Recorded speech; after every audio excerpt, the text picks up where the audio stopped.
Hello and welcome to this week's episode of Shaping Your Future weekly video series. Let's just go ahead and get this out of the way. I know I look like I'm sleep deprived and that I'm going to pass out at any minute. The good news is I'm not going to pass out. I am lacking a little bit of sleep, but it's only because I was in a long car ride from DC back here to North Carolina. Now, during that time, I was thinking about what I wanted to shoot for this week's video and just couldn't, being mentally exhausted, I couldn't quite think of what would be something of great value.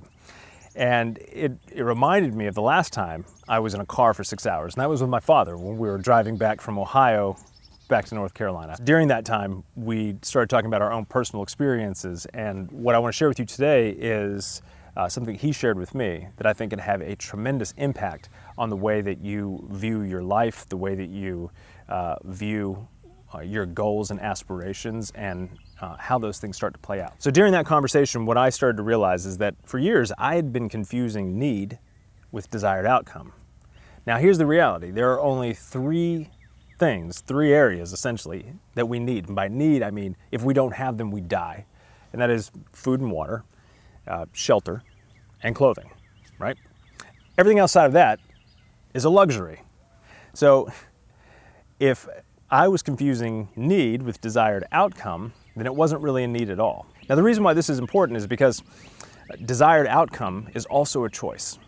Enjoyment, excitement, enthusiasm, confidence, right? These are desired outcomes, desired states that we want for ourselves, and it can vary across the spectrum.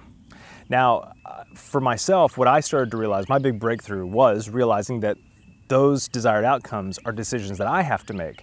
Whether I'm consciously making them or not, I have to take control and be intentional about generating that type of outcome. What I've been doing in the past was, and this is especially specific with people in your life, and so I'll use the example with my wife. In the past, I would tell my wife, honey, I need you to be verbally encouraging to me because that gives me greater confidence and greater, that affirms the work that I'm doing, and it helps me to recognize that we're on the same team, right? So I'm putting the desired outcome on her shoulders. I outsourced it by labeling it as a need. And I just realized that that's all wrong, and that creates expectations that cannot be met consistently, which becomes frustrating. So there you have it. Next time you hear yourself saying to somebody else, I need you to do this, or I need this, and you're looking at it externally, first ask yourself, is this really a need? Because when you express need, you're also expressing a sense of lack. What are you lacking? Ask yourself that. What is it that you're lacking? And if you can identify that, change it up in the way that you are expressing that supposed need, okay? Give that a shot. I guarantee it will change so much for you. And you'll find yourself recognizing more and more that those things that you thought were needs are really just means to the desired end, which is that outcome. As always, hope that you found this to be of value. Please share this with anybody else that you think could also benefit from this.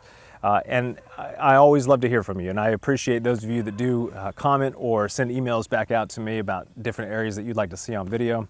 So please keep those coming. And of course, if you want to find out more about me and my work and some of the other things that are going on, I encourage you to visit my website at thejarednicholsgroup.com.